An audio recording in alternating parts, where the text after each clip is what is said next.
Very, very official. All right. Well, Yeah. everybody, thank you so much for joining us tonight for our 10th Montana Mountaineering Speaker Series. We are ecstatic that many of you have stuck around this long.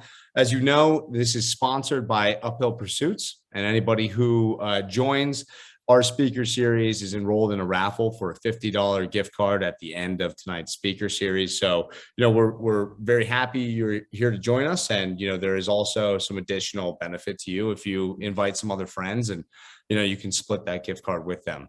But we've had great speakers in the past, and tonight is no exception. If you've been with us, you know that we've had all walks of the alpinism and mountain world present to talk about what this land, what these activities mean to them, and what their goals are for, keeping them stewardship, mentorship, whatever that may be. And we think that tonight's speaker is a really good cap to kind of that conversation in the mentorship world, because we've talked to many mentors, but now, we're going to talk to a coach tonight. Tonight, we're joined by Carly Rager-Priest, who many of you may know if you're in the Bozeman local scene. And if you're not, I highly encourage you after tonight's conversation to look at her social media, follow her, make sure that you're part of her message, because she has such a powerful message, such a humble but positive force towards climbers, that are dealing with a lot of things that we have in the climbing community, right? Certain insecurities, physical insecurities, how to coach yourself through that. There's a whole thing to unpack here, and I'm not the one to do it. She is. So, without speaking anymore, Carly, thank you so much for joining us tonight. Yeah, thanks for having me. Stoked to chat with you a little bit, and especially at Montana Mountaineering Association, keeping it local. We love Montana. I love the climbing here. So yeah, it's awesome to be here. We so appreciate it. I mean, I remember that when I was just ending my Spire membership, I still remember the force. I was leaving, there's been a lot of people, Taylor Fragomini, a lot of other climbers in the gym that, when you go in, you see them and you're like, their level of stoke is just so empowering. And I remember just as I was leaving, you were like that person in the gym. And I was like always in between climbs, like looking up, being like, fuck yeah, that's going to be that connecting those dots and then watching you connect them. And I think that a lot of people were in the gym doing that. So it was cool watching you come on the scene, but I don't think a lot of people who are maybe outside of your personal circle know, where you're from or, really who you are. So, we've done this a lot, and it's not to be, just kind of commonplace, but if you could talk to us a little bit about, you growing up and what led you to Bozeman in the first place and or climbing. Yeah, totally. So yeah, I moved here in 2017. So I've been here about 4 years. But yeah, so I'm originally from Sioux Falls, South Dakota, born and bred there. I lived there till I was like 18 or 19. And that was the first place I actually climbed, was in South Dakota. Is that I followed a bunch of multi-pitch trad out in Custer State Park. And I'd always been like an athlete, a gymnast and soccer player, and like the outdoors. So it's like pretty much like I was 19. I was like, oh, heck yeah, like this is what we're doing. But at the time, being 19, I didn't really have the funds to just like buy a bunch of climbing gear. And, I was also going to school. So it's kind of like a slow entrance where I was like, just trying to do what I can with climbing for a few years. I got like I couldn't afford harness and shoes. So I got like a $20 harness, a kid's harness from REI. And that's what I climbed in for like 3 years or something like that, like body harness though. What? It wasn't a full body harness. That would have been awesome though. But yeah, and so but I kind of moved around a little bit, and then I ended up in Colorado for school at CSU in Fort Collins, and that's where I like really started being like consistently climbing.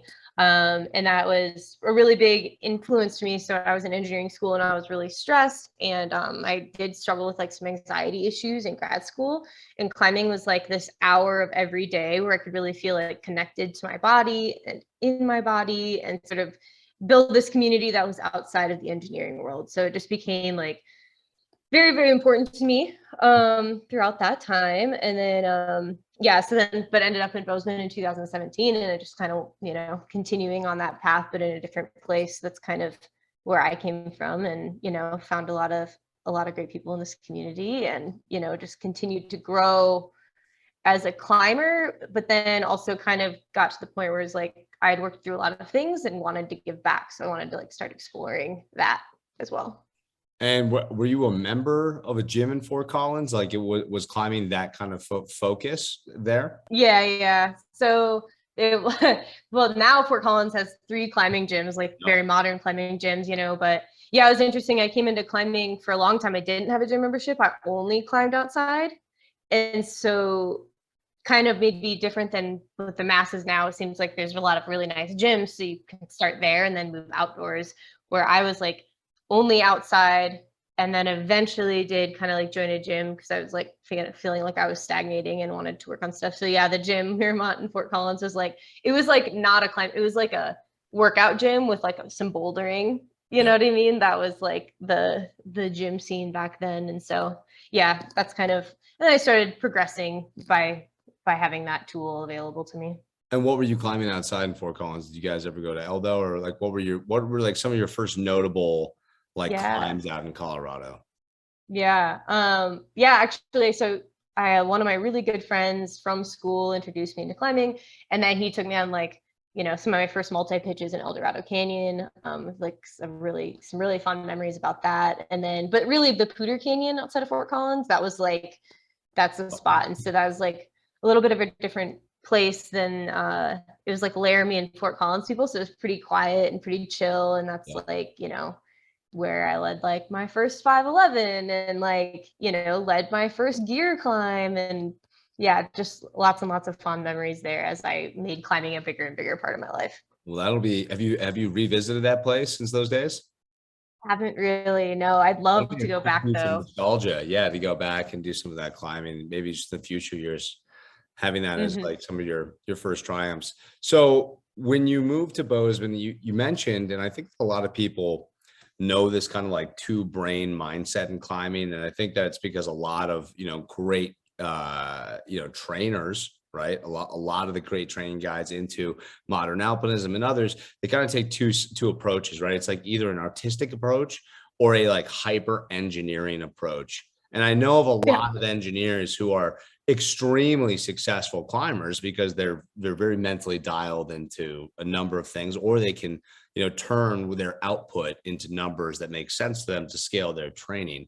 Did you ever approach climbing like that in the onset, or you said it was like a relief from the engineering world? Was that you kind of just being a little bit more expressive and not having to deal with that grind of school?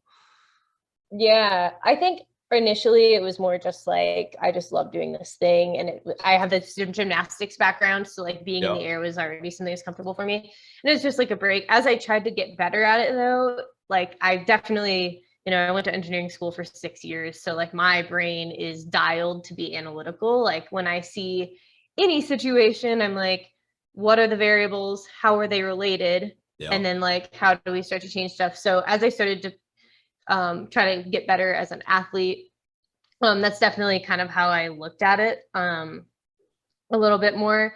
And as I coach, that's kind of how I look at it too. So it's a puzzle, right? Like there's all these aspects of climbing. There's your strength, your power, those physical things. There's your head game. There's your personal motivations and all of these things that all kind of go into building this puzzle. And so I still look at it that way with like, all right, what's the missing piece? And I think that asking that question is really important to start to dial in, like, where do you want to spend your time? So when you moved to Bozeman, you were climbing right around like 5'11"? Yeah. It was like pretty like, yeah, I was feeling comfortable in that grade range for sure. And then talk us through the transition, because, part of MMA is either the JMT, right? But it's a whole bunch of people who want to get outside, and they want some mentorship to getting outside, right? And I think a lot of those people, depending on their age, also have interest in at least expressing that this is the biggest love of their life. And whether it's what they do or not is something else, right? And I think that's a big leap. So talk us through like what you were doing in Bozeman and, occupationally, if you will, and when you finally decided like, hey, no, this is going to be what I'm going to put all 110% into. which is, Mm-hmm. project direct coaching and everything we know today. Mm-hmm. We'll get into, what people don't know, but if you could Yeah, talk yeah. through that leap. Yeah, totally. So, right. So when I started working in Bozeman, I came and I was working as a structural engineer. So that's my background. I have a master's degree in structural engineering from Colorado State University. And so I was working as a structural engineer for buildings, so I guess a little like in building science, there's the architect and there's a structural engineer, and they work really closely. But basically the architect comes, they're in charge of like people flow, what the building looks like, working with the owners, and the structural engineer's job is to make it stand. So that's withstanding wind, earthquakes, snow load, gravity, all of that. Yeah. And so very much in that analytical space. And so that's what I was doing. And as I was doing that, I was climbing a lot as much as I could, given that profession. And I was just, I was climbing lit me up in a way that engineering never did. And that's not that I didn't get some like enjoyment out of engineering, but it was missing that like human component. Yep. Like if I do a really good job at an engineering problem, it can be satisfying in the way that I like solved a puzzle. I used some analytical thought to come up with a creative solution. But that's very different than like being on a Zoom call and like seeing an athlete's face light up because they like did something that they didn't think that they necessarily could, and they start to see that like that human component is so much more fulfilling for me. So it took a little while though, because I was like, I was obviously like kind of wondering like how I can make climbing a bigger part of my life. But, I think a lot of people with student loan debt understand the feeling of being like, but I have to, make so much money, and the Bozeman housing market is insane, and like all of this stuff. And so I was just kind of explored that. And so I started working at Aspire, coaching the youth team, which is awesome. And that was like a great thing for me to do. I was doing, a few nights a week that I was doing that. But, my love and my passion is for outdoor climbing. That's where I fostered my biggest love for climbing. And so I started kind of exploring like how can I reach people more to use the gyms as a tool to get better at outdoor climbing, and then also like going through so much headspace stuff on my own and developing strategies for that helped me see like often that was what was holding me back more than like any sort of strength thing. And so just like it was kind of all came together. It's like, all right, we have this blend of things that we need if we want to improve as a climber. Everybody's a little different about what they need. And then me trying to make it a bigger part of my life. And then COVID happened. Yep. Right. So all of a sudden, I'm removed from all the coworkers that I liked at my engineering job. And I'm just sitting doing the engineering job for like 10 hours a day at my kitchen table, like engineering, like drinking a glass of scotch, going to bed, doing that on repeat for 5 days in a row with all these deadlines. And it was just like, I was like, okay, like starting my own business to do this sounds terrifying, but it sounds less terrifying than continuing to do what I'm doing now. Forever. Yeah. I was like, if I'm 35 and I'm still doing this and I never did anything about it, I'm going to be so mad at myself, And so, I think that was when it was like the existential dread of continuing to do what I was doing that I wasn't fulfilled by was finally greater than the like, being afraid of what might happen if I really put myself out there and tried to do my own coaching business. And so then I was like, all right, jumping ship. And that was June 2020. That's so awesome. Yeah. So it's almost your like year. Yeah, you've already had a year. Did you have like an anniversary party? What? What? You're like, actually, I should have. Well, it's kind of funny because I was still like on crutches, I think. So I was like, it was like, we'll so I don't know. Yeah. So, I didn't have like a huge thing, really to celebrate because I was just kind of in like injury mode. But I just I took on a bunch of athletes at a lower price, and then I also offered a scholarship for the first time for some of my programs. That was really the main thing that I did to celebrate my year anniversary, just like coming from it in a place where like I don't even remember what it was like to not be able to afford, like to be so stoked, be like, this is what I want to do, and being like, I don't have the money for it. So I just wanted to give back a little bit, and that's kind of the main thing that I did to celebrate my year anniversary. So, I think that a good meat of this, I really want to spend on what you do, because I think that a lot of people don't really understand maybe what a climbing coach does Yeah. and how that could benefit them. So we've talked about that transition, you making the leap, this being your passion. Now, if you could fill in a little bit, like what is Project Direct Coaching and what is like Yeah. your why for it? And just Mhm. like let us learn a little bit about those, all these, because when I worked with you, everything you said all of a sudden made sense, right? It's like it makes so much sense listening to a climber talk about thoughts that go through your head while climbing, right? So Mhm. it's like a very specified form of psychology. And I think that a Mhm. lot of what you're going to say, people haven't thought of, but it's going to make a whole lot of sense to them. So Yeah, I want to totally. open that up to you. Yeah, and I think there's an interesting distinction too, because there are trainers, and we hear that word, and there's coaches, and we hear that word, and like and then there's guides and mentors, all these kind of leadership roles that we hear.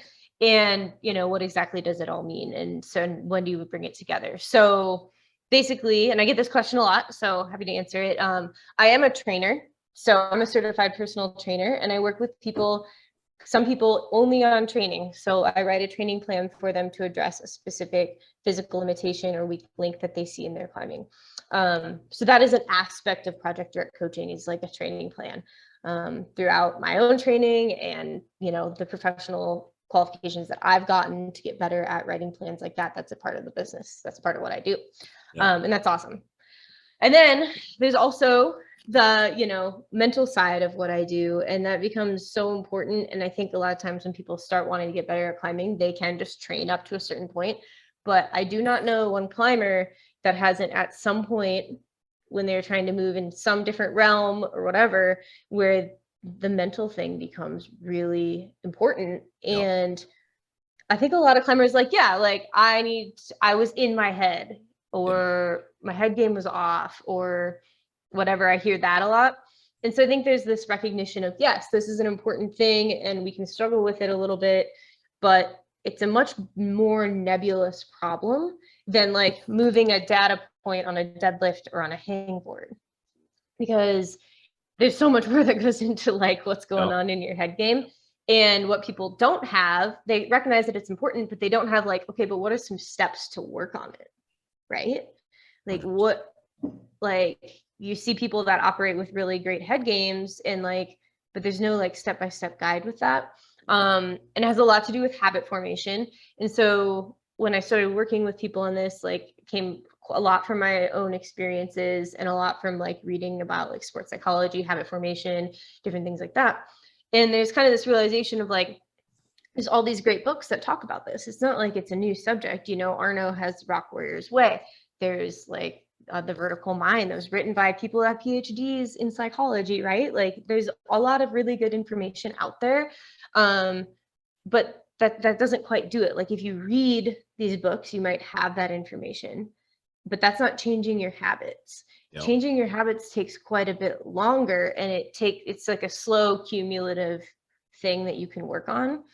And so that was like the missing piece, and that's what I wanted to bring, is like, that's why if anybody works with me on their head game, it's 3 months minimum. Like, we're not just going to chat once, we're going to chat consistently, and I'm going to introduce these concepts to you and give you some language to talk about some of this stuff. And then the idea being, we're going to build a new habit for you, like over the course of time. So that way, when you leave working with me, it's not that you just have knowledge about it, but you've practiced it enough outdoors and climbing and with what you're doing, that when things start to get a little heady on an ice climb, or when you're trying to red point and you're feeling a lot of nerves, you have some mental strategy that's specific to you that has become a habit for you to just drop into. And so like helping people overcome plateaus in that way is super, super personal and super rewarding. So that's like the headpiece side. And then, some people I work on with both. It just kind of depends on the person and what it is they need. And so kind of that, with climbing, we have our head game, and we have like our physical strengths, and we have all of our technical skills.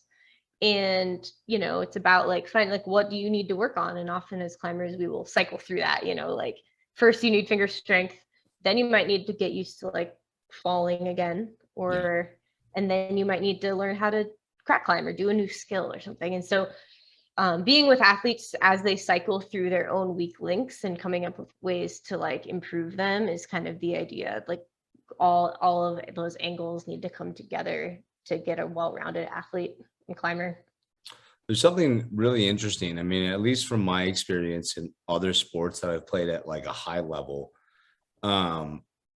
if I lost, I could still go into the next game carrying very little baggage from that loss, right? Mm-hmm. You see it every day in professional sports, right? There could be a team that has a 0 and something record, yet they could have the cockiest players, right? Mm-hmm. And they're running out on the field hooping and hollering.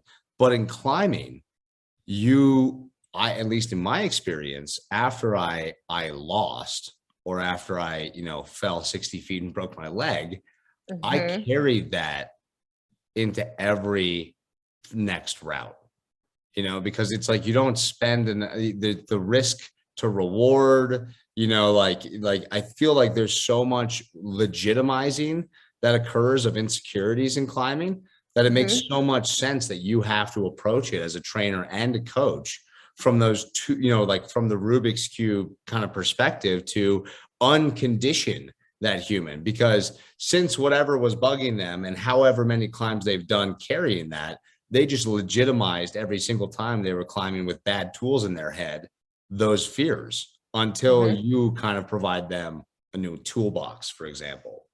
Yeah.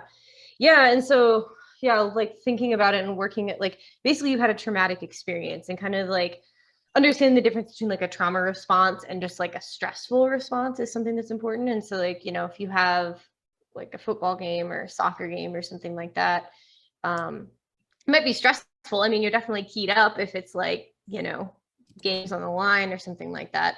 But usually you don't get keyed up in the terms of like your own personal safety. Yep. And so if you get keyed up quite that way and you leave the stress response realm and go into that trauma response realm, what happens is your nervous system doesn't return to normal functioning after that. And you like that kind of like all of the thoughts and habits that you normally had, now you're going back out and you can't use those anymore because you had this like very traumatic, you weren't just a little bit outside of your comfort zone, you were super outside of your comfort zone. Like it was traumatic. So what are some of the tools, like what are your go-to tools that you work with people, not just trauma, but in rewinding maybe just like the baggage that they carry from social anxiety of climbing to whatever else, like give us an experience of working with you. Yeah. So a lot of people that I work with, it's like when we boil down and we start talking about it, it's like this loss of control. And it's really extreme. They don't want to get hurt again. They don't want to lose like the autonomy in their life. They don't want to like feel, maybe if we're just getting over the fear of falling, they don't want to feel totally out of control because it's something that's never been in their comfort zone. And they get like, there's kind of some of the, people like, yeah, my partner just told me I just needed to take whips and whips and whips. But recognizing like for them, that might actually be a trauma response, even though it's not for their partner. Yep. And so then they have this trauma and then they're not having a good time anymore. And so finding ways to introduce loss of control in a more gradual way. And so like one of the things that I like do is, so I have a gymnastics background. And so like I spent a lot of time in the air as a kid. And so I realized that that's helped me a lot with feeling out of control. So like I do have this thing called bed falls where, at the basic level, when people are really not even feeling comfortable, like taking like small lead falls, I have them close their eyes and I have them jump into their bed with their eyes closed. And like giggling always ensues every time, for sure. But we're creating that like spatial awareness during a loss of control that is actually really relevant. And so like, that's like maybe one example, but there's all these different things that we can do to be addressing the root cause and then slowly expanding our comfort zone, in whatever way it is. And so, it's all about like finding the root cause and then gradually exposing to it. But it's different for everybody. And yeah, for me, like getting more comfortable falling on gear this spring, it was about like I'm pretty comfortable falling. So like I need to take big whips on gear. But that's not how, if you're not even comfortable taking sport climbing falls, like that's not the best way to get into that. So like, like piecemealing it out a little bit and getting to know the athlete, and what they need. Yeah. How many athletes do you have right now? So let's see, in terms of like headspace coaching or in terms of like everything? I mean, everything. Yeah. About 20. That's awesome. That is so awesome. Yeah. Yeah. And there's some new ones starting this week. And so, yeah, a lot of people at different levels and with working with me, like some people are one-on-one. And so we talk every week on a Zoom call, which is awesome. Yeah. Some people more just training plans, but yeah, it usually hovers right around there. And that's a good balance for me where I can be like giving them my full attention and be super involved, while still getting to be like, I think it's important for me to be continuing to expand my skill set and my experience base. So that way I need to keep pushing myself as a coach, learning how to coach better, and I need to keep continuing to push myself into situations where I'm learning stuff and being uncomfortable. Yeah. Well, for those who don't know, to add a little authenticity, for those who don't know, Carly, for those who do, no authenticity is ever needed. But for those who don't, Carly and I are both injury buddies, in terms that we both kind of have similar injuries. I broke my leg ice climbing. She had an injury while trad climbing. And, there's something about practicing what you preach that I think is like really valid. And I want to ask a couple questions about it. But, just to know that there's a lot of coaches out there who may have not had a serious injury, yet they coach through injuries, because that psychology, a lot of what's being taught can be trained and can be discussed on a kind of subjective individual basis. But with Carly having this injury and also coming back from it and getting back out there, it not only adds the idea and the credence that, hey, well, maybe this could be, she refined it a little bit further based on her own experience and what she was saying, what worked, what didn't work, but also that she just can totally empathize with the person entirely. And it doesn't come from a very void, like a addiction specialist who was never an addict type perspective, right? And so I want you to kind of talk about that a little bit. I don't know if you want to start with, what has stuck or what you've added or what you've taught that it really is useful to you, or if you want to talk about the injury first. Really, I never tell people to talk about injuries. So I'll give you like a little brief, kind of what happened, but because I think it's important to talk about in terms of like maybe lessons learned too. But I was climbing down in Indian Creek, and I was down there because like crack climbing is not something that I have spent much time with. So I wanted to be like, I was on literally like a skills trip. Like I was like, I just want to get better at this thing that I typically don't have a lot of experience with. And it was like totally like the standard, like I'm exhausted, it's the end of the day, but we go over and there's just this like glory line that I'm like, oh, I must climb it or whatever. And it, like feel confident with my gear placements, but that was like where mainly my like risk assessment was focused on. And when I fell at the top of the cave route was the route, if anybody's like familiar with Indian Creek, but I was super smashed. I fell at the top and I fell, it was like really not big of a fall, but like maybe a body length, but like I fell in a kind of a weird angle and I hit my foot on the wall behind me and instantly snapped my tib and fib, which was actually the most pain I've ever been in my life, which is, I was like, saying something. That was for real. Yeah.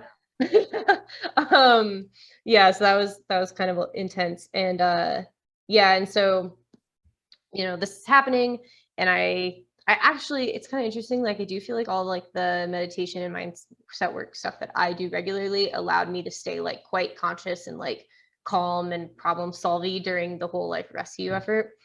But yeah, so that's what happened. And so I had surgery in Moab in the end of April. And so, like all of the plates and screws and everything went in, and, they're like, obviously you're going to be on crutches for a while. And that's tough because, climbing is mainly what I do.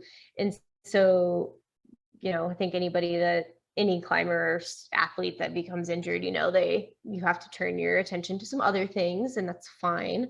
But yeah, also coaching people throughout this experience is something I've done a lot. And so opportunity to practice what I preach for sure.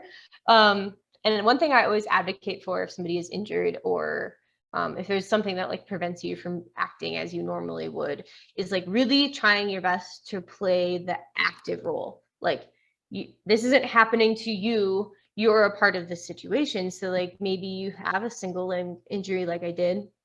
Like I was still training as much as I can with what I could do. Like I think a lot of people saw me crutching around the weight room at Spire. And like I was like meditating consistently, and I was like, well, I can work on like my business and spend more time there. And so that's something that like I've never had an issue with, playing the active role, and something I advocate for.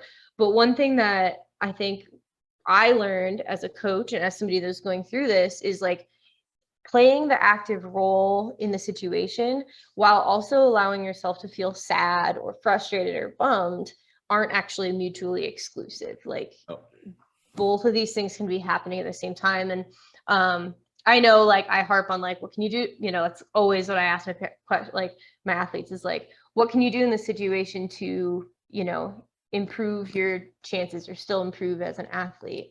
And maybe like tempering that with like, you can still go train for an hour and then be sad on your couch for 2. Yep. Okay.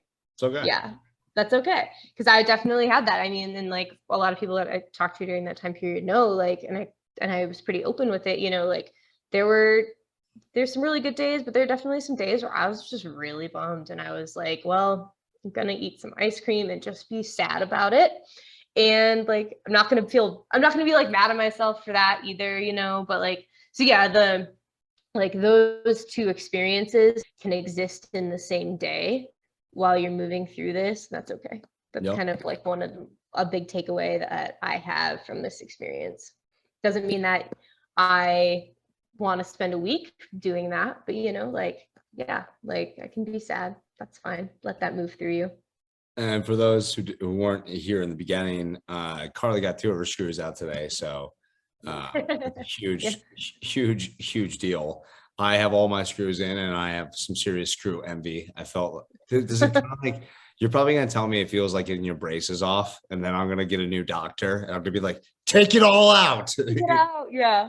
Yeah. The 2 screws that I got out today were the ones that were really impeding range of motion, and it already feels better like not having those 2 screws in there. You feel like you can actually like lift it all the way up. Yeah. Okay. Yeah, exactly. So that was pretty cool that happened. So yeah, I've been like able to climb now for the last month, and there's talk about some of your climbing, because I saw that you just were sending your first 512 since your injury in Spearfish, right? Yeah. And in Lander. So yeah, that's an interesting, we talk about comparison trap, I think a lot, like not comparing yourself to others. But one unique part of being injured is now that you come back, you also like, I've never really had much issue comparing myself to others, but I do find myself having to check not comparing myself to my past self. And that's a lot harder when I get on something and like, I'm just like, oh, wow. Like, I don't have like the endurance or the power for this, but it's at a grade that I should. Like you should. Yeah. The term should steals all the joy of climbing. Okay. You know what I mean? And so, being a little aware of, it's a little bit of my ego tickling me, right? And a little bit of me comparing myself to my past self to find some like self-validation in this space that I care so much about. Just being aware of that and being like, okay, that came up, but let's meet ourselves where we are and like enjoy that's the beauty of climbing though, is that like, if you're pushing yourself and trying to improve, the experience is really similar, whether you're climbing 510 or 513. And so just like living for and loving that experience and that space that you're sharing with people and like putting the focus there was huge. And so it took a little while, but I was happy it felt really nice to like clip the chains on some 512s again, just being like, all right, like it's coming back. Yeah. And can you talk about a little bit about like what are your future plans? because I know you have Mhm. the women's climbing clinic coming up, and I want to definitely give you some time to talk about that and just Mhm. how amazing that's going to be. Mhm. And so there you have it. Yeah, future plans. Yeah, so big thing that's coming up, for if you're local in Montana is the Montana Women's Climbing Festival, which I'm super, super excited to be helping plan. So there's 4 of us that are planning it. Me, Anju, Becky, and Kristen. And we're full. We have all 60 spots are already taken, which is like amazing because it's still a month away. And I think that just speaks to like how much this was really kind of needed in this community. And I've talked to women that I've coached quite a bit about that too, where they're like, maybe don't feel super, super welcome in a certain space, or they just feel like it's hard to find partners that are also women.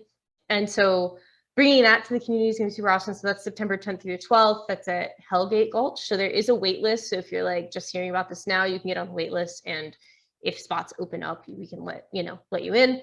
But yeah, the response we've received from the community and from the industry has been like amazing. Like, it's already sold out. Really, really big thanks to the North Face and Gnarly Nutrition. They're like our title sponsors for the event. There's going to be a campsite every evening. There's going to be a programming. Local athletes are going to come in and talk about, their breadth of experience, whether it be more in alpinism or nutrition or whatever it is. So that's going to be great.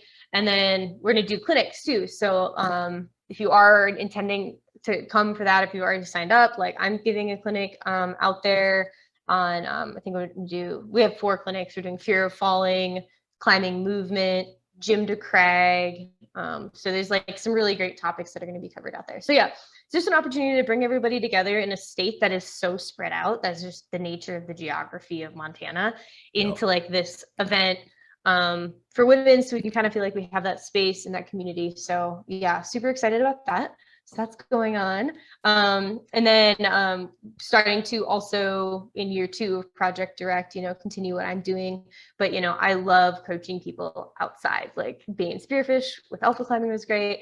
But like starting to work with MMA to be coaching people outdoors is something that, has been a little held up by me having a smashed leg. But, it's a part of what I want to bring to the table as a coach, because I was just having this experience where I was climbing with a friend in Lander, and you can look at video of climbing, but there's something different about being there. Yeah.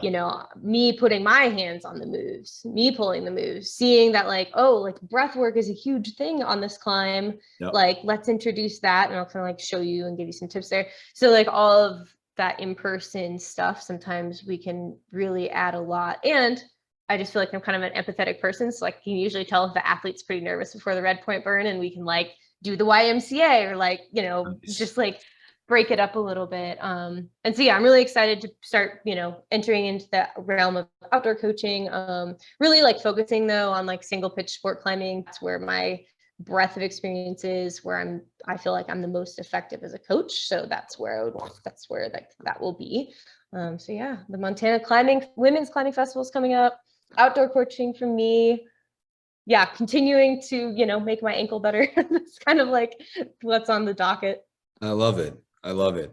Well, we haven't had any questions and answers, but it's no surprise. What occurs in this most often is within a week of us putting this out there, there's over 400 views. You'll get a lot of Q&A directly from people who watch this just into the stratosphere. So a shameless plug for you, I want to give it up to you, because if nobody's asked questions in the live, people who watch this will want to know where to find some of this information. So if you could let them know where to find you.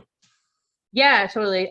So my website is projectdirectcoaching.com. There's a ton of information on there about like how I work with people and everything like that. Instagram, we're in the day and age of Instagram, right? So that's obviously a huge way that I connect with people. So it's projectdirect_coaching.